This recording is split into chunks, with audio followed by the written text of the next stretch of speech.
Mi contribución dentro de este proyecto de innovación docente trata de analizar posibles usos didácticos de los dibujos, comentando mi propia experiencia, ilustrando cómics y realizando distintos materiales didácticos que hemos utilizado en el aula. Somos conscientes de que las aptitudes artísticas no tienen por qué estar al alcance de cualquier docente, pero desde aquí animamos a los profesores a que utilicen, busquen ilustraciones que ya estén editadas y a promover también entre el alumnado actividades que permitan desarrollar al máximo todas sus capacidades. No se trata ni mucho menos de suprimir del currículum los aspectos lingüísticos, ni tampoco de renunciar a la práctica de la traducción de los textos clásicos. El empleo de los dibujos como acompañamiento a ejercicios de análisis morfosintáctico o como apoyo al bloque de cultura no hará sino favorecer la contextualización y subrayar la actualidad de nuestros clásicos, además de ser un recurso muy motivador. Basta darse un paseo por el exterior del Instituto Poeta Margal de Barcelona para darse cuenta de que el legado grecolatino sigue teniendo una presencia muy relevante en nuestros días. La cultura clásica, lejos de marchitarse, sigue inspirándonos y con cada nueva recreación, Grecia y Roma vuelven a renacer con más fuerza. Es una lástima que mientras tanto las nuevas leyes educativas quieran negar esta realidad y se empeñen en enterrar definitivamente nuestras raíces culturales. Hay otras iniciativas loables como el concurso Los dioses tienen wifi, impulsado hace muy poco por la AMU-Prolag de Murcia. Estas iniciativas nos demuestran que nuestros jóvenes apuestan por la defensa de las humanidades, derrochando todo un caudal de ingenio para la elaboración de memes, fotografías, poemas, relatos, vídeos y hasta recetas de cocina relacionadas con el mundo grecorromano. Muchos de ellos han querido también poner sus habilidades plásticas al servicio de esta causa y han realizado preciosos dibujos y viñetas cargadas de originalidad y de pasión. También en el mundo universitario encontramos proyectos de investigación como el de Marginalia clásica odierna, gestado en la Universidad Autónoma de Madrid, cuyo objeto de estudio no es otro que la tradición y recepción clásica en la cultura de masas contemporánea, rastreando sus huellas en los videojuegos, en la música heavy metal o en las novelas gráficas. Fruto de esta loable labor de difusión de la presencia del legado clásico en nuestros días, contamos con dos importantes volúmenes que han aparecido entre el año 2019 y 2020, editados por Luis Unceta, Carlos Pérez, Rosario López y Cristóbal Macías Villalobos. Algunos de estos trabajos se centrarán en la transmisión clásica a través del cómic. Uno de los recuerdos más entrañables que conservo de los años de estudiante de filología clásica en la Universidad de Salamanca es el de estar trazando unos bocetos bajo la nieve para la última idea que se le había ocurrido a mi compañero de carrera, Fernando Lillo. Por lo visto, además de ser brillante en los estudios, su mente ni siquiera lo dejaba descansar por las noches y tenía que levantarse a prisa de la cama para apuntar en un trozo de papel las nuevas ideas que se le ocurrían antes de que se le olvidara. Ya me había pedido con anterioridad que le hiciera unas cuantas ilustraciones para su primer libro, que es este, muy conocido por la gente, por los profesores de clásicas, Un salmantino en Roma. Bien, me pidió que le hiciera algunas ilustraciones para los distintos capítulos. Este libro se repartió rápidamente por las librerías y se hizo muy popular. Pero en esta ocasión lo que me proponía era otro proyecto. En este caso el peso del dibujo era mucho mayor, ya que ahora le estaba dando vueltas a la idea de crear un cómic en latín del que ya tenía escrito el guión y también un léxico para facilitar la traducción. Se trataba de Mirabilia Urbis Salmanticae, un cómic donde un guía turístico iba enseñando las maravillas de la ciudad a los turistas, repasando episodios famosos de la historia y con grandes dosis de ironía y de modernidad, como se ve, por ejemplo, en el detalle del concierto del último de la fila cantando la canción de Sara Dulkis Sara. Convencidos de que este trabajo debía divulgarse de alguna forma entre el profesorado de clásicas, ni cortos ni perezosos, nos atrevimos a presentarlo a un coloquio de didáctica organizado por la Universidad de Alcalá de Henares en junio del año 1990, bajo el formato de una comunicación con el apoyo visual de aquellas diapositivas que había.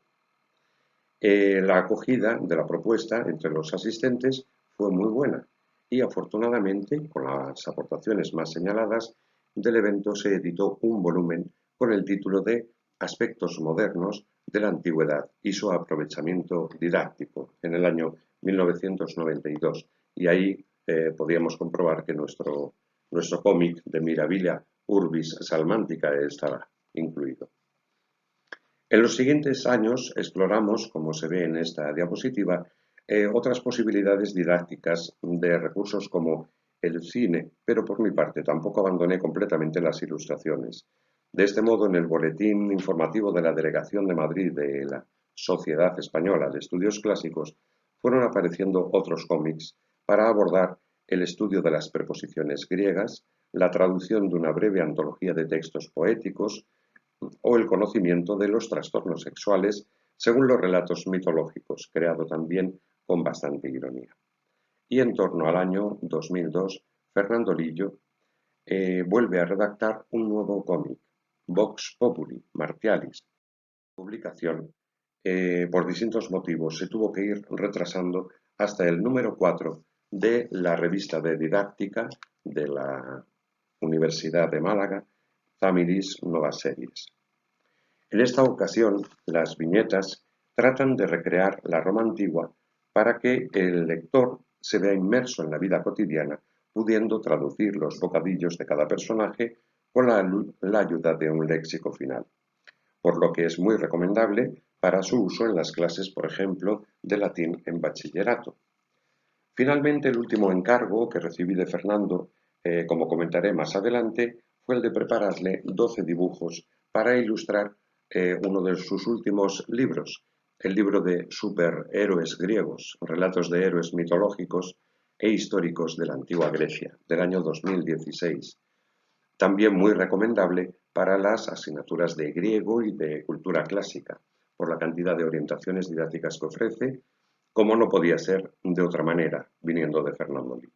Sobra decir que para mí ha sido un auténtico honor no solo ya trabajar codo con este compañero de fatigas, sino poder aprender de primera mano su caudal inagotable de sabiduría y de entusiasmo. Aquí tenemos, por ejemplo, uno de los dibujos de Jasón recuperando el vellocino de oro. Nunca ha sido nuestra pretensión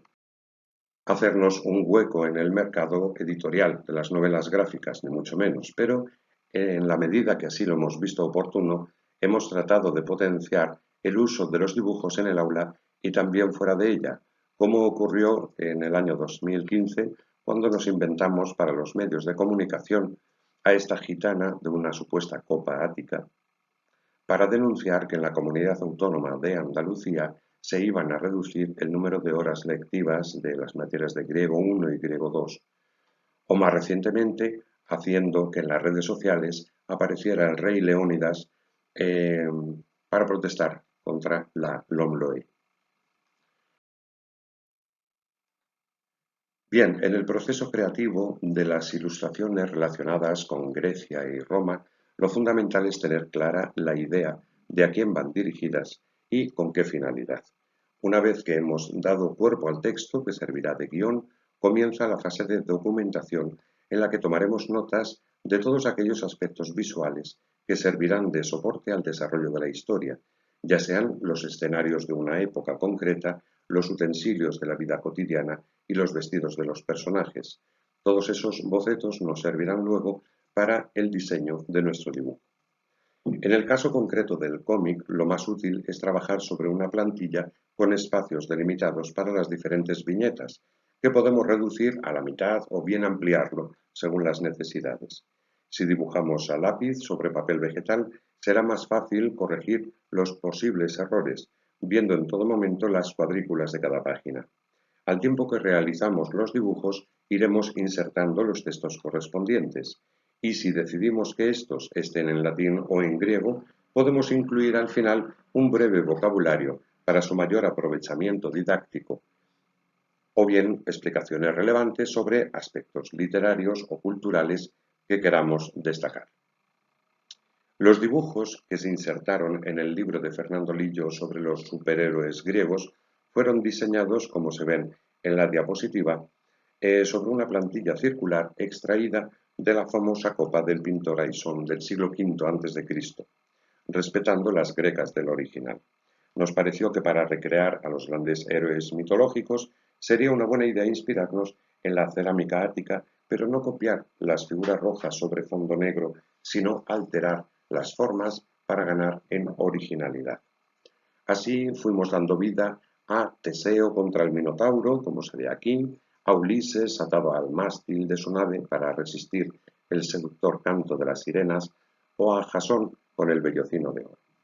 Sin embargo, para plasmar las figuras de Alejandro Magno o bien del rey Leónidas, el referente cultural más próximo al lector eran sin duda las películas Alexander y 300, por lo que nos basamos en los carteles publicitarios originales con el cuerpo y el rostro de Colin Farrell y Gerard Butler, respectivamente.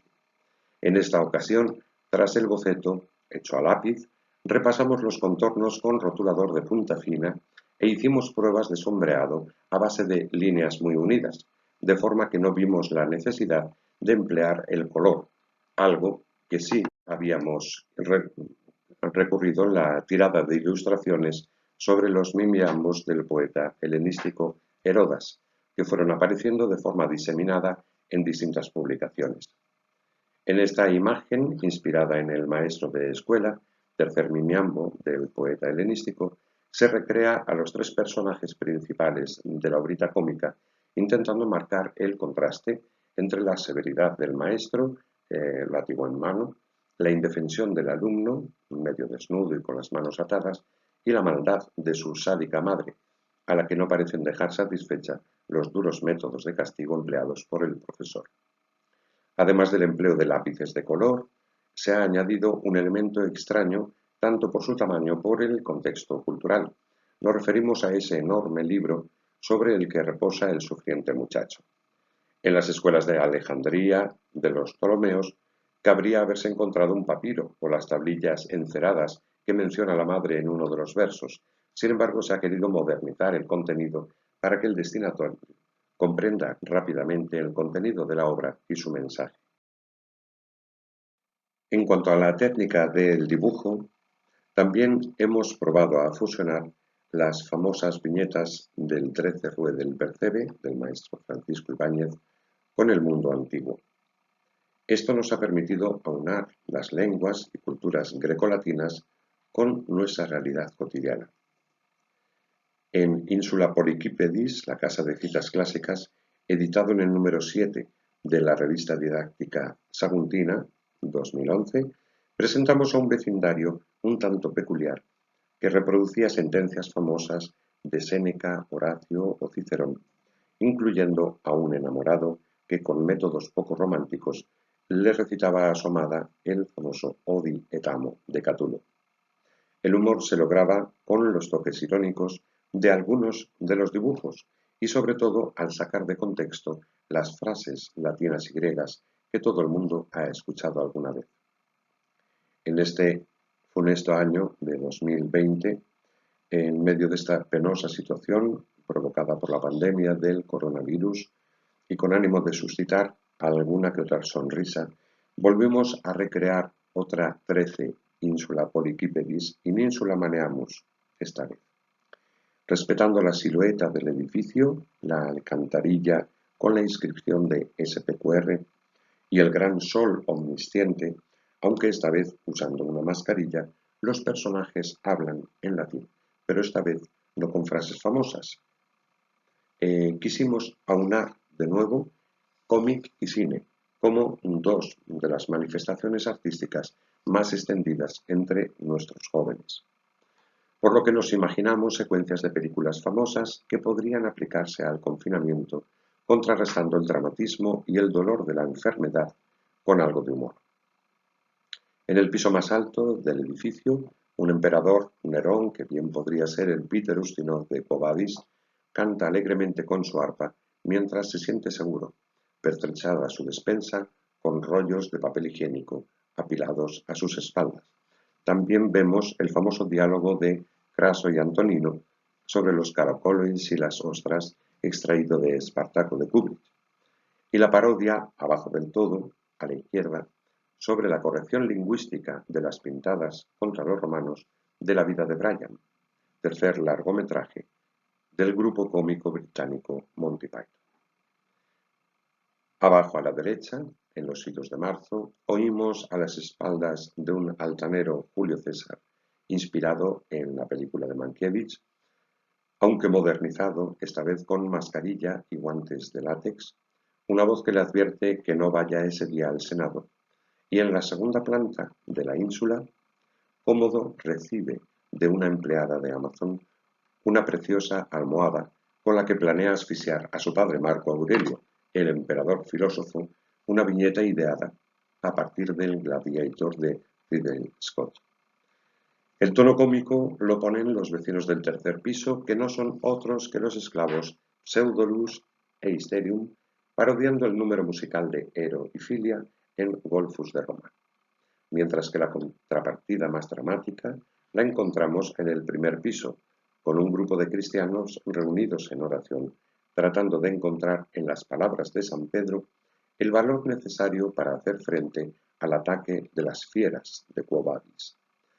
Y en el joven que descubre que su madre y su hermana han resultado infectadas, inspirada en el Ben-Hur de William Wyler.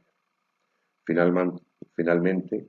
la madre que se ahorca porque no soporta el ruido, el desorden provocado por el confinamiento forzoso y las clases de sus hijos online, es una parodia del triste final de la esposa de Máximo en Gladiator, con reminiscencias de la Giocasta de Edipo, el hijo de la fortuna, de Pier Paolo Pasolini. Veamos ahora algunos ejemplos del uso didáctico de los dibujos. Hace algunos años, en el número 6 de Tamiris Nuevas Series, ofrecíamos una selección de poemas griegos anotados e ilustrados para su aprovechamiento en las clases de griego. Ahí se presentaban textos extraídos de la Odisea de Homero, la Oda a Afrodita de Safo, la Antígona de Sófocles, las Asambleístas de Aristófanes y las Argonáuticas de Apolonio de Rodas, tratando de abarcar géneros, dialectos y épocas muy diferentes. Los dibujos que acompañaban a cada texto no pretendían ser otra cosa que un apoyo al trabajo de análisis morfosintáctico y de traducción.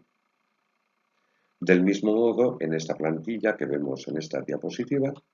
proponemos al alumno un ejercicio práctico que además incluye aspectos literarios. Se trata de un poema erótico de Asclepíades de Samos, recogido en la Antología Palatina, que servirá de punto de partida para realizar un comentario de texto en el que se han incluido cuestiones métricas y de crítica literaria. También hemos usado los dibujos en nuestras clases para ampliar conocimientos culturales. Por ejemplo, el siguiente mapa sobre el cual realizamos una sesión de literatura griega centrada en los poemas épicos. El contorno de la Hélade, rodeada por los 4 vientos mitológicos, con algunos topónimos y los nombres de la familia real troyana, nos sirve para explicar el mito de la guerra de Troya y para desarrollar a continuación aspectos tan relevantes como la cuestión homérica, la composición oral, la figura del héroe homérico y el contenido y estructura de la Ilíada comparándola con la Odisea. En cualquiera de estos casos, la utilización o no de los dibujos no es quizás una cuestión trascendental. Es una herramienta más a nuestro alcance que puede servir para conseguir llamar la atención del alumnado y sinceramente con los tiempos que corren esto bastante es conseguido. También los dibujos están presentes en nuestros esquemas de literatura que sirven de guía para el desarrollo de algún tema concreto. Así, para abordar la poesía dramática, ofrecemos las plantas de un teatro griego y latino. para que el alumno pueda apreciar mejor sus diferencias e incluimos dibujos de las máscaras de los actores, invitándoles a que después diseñen, reproduzcan y elaboren las que ellos quieran, buscando más modelos en Internet y utilizando las técnicas que ellos deseen. Con gran sorpresa descubrimos que alumnos que no habían destacado hasta el momento por el estudio o por otras habilidades encuentran en este tipo de actividades una vía ideal para trabajar sus dotes artísticas. Y en este sentido, siempre que ha sido posible, solemos animarlos a decorar de forma voluntaria sus trabajos, sus esquemas. Cuando han realizado alguna lectura de obras clásicas, de las que solemos recomendar para cada trimestre, y han contestado por escrito a las cuestiones que se les proponen, diseñan una portada inspirada frecuentemente en cuadros famosos o en escenas de las películas que previamente hemos analizado en el aula. Esta práctica resulta siempre muy positiva, independientemente de que las ilustraciones sean de mayor o menor calidad artística. No se busca aquí la perfección, sino la motivación del alumnado y su implicación también en el proceso de aprendizaje. Tampoco van detrás de una subida de nota, aunque saben que cualquier esfuerzo que realicen tiene al final su recompensa. Y aquí el resultado de algunas de sus portadas. Bien, terminamos nuestra exposición con un último ejemplo práctico que resultó muy útil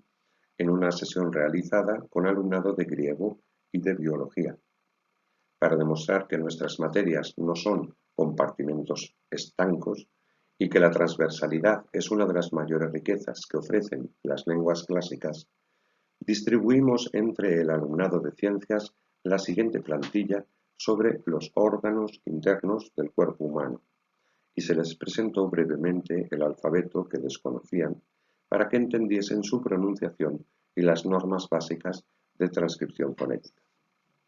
La profesora de biología de mi instituto, por su parte, además de hablar de los términos científicos, subrayó la importancia de los estudios de Aristóteles o de Hipócrates, y el alumnado iba relacionando los helenismos médicos con el léxico griego que acompaña al dibujo del joven diseccionado. Sirvan estos ejemplos como estímulo para incorporar las ilustraciones del tipo que éstas sean a nuestra práctica docente. Y ojalá consigamos llegar al último paso, que sería que los alumnos diseñen sus propias historias en forma de cómic, documentándose, realizando bocetos, traduciendo los textos y los bocadillos de los personajes al latín o al griego.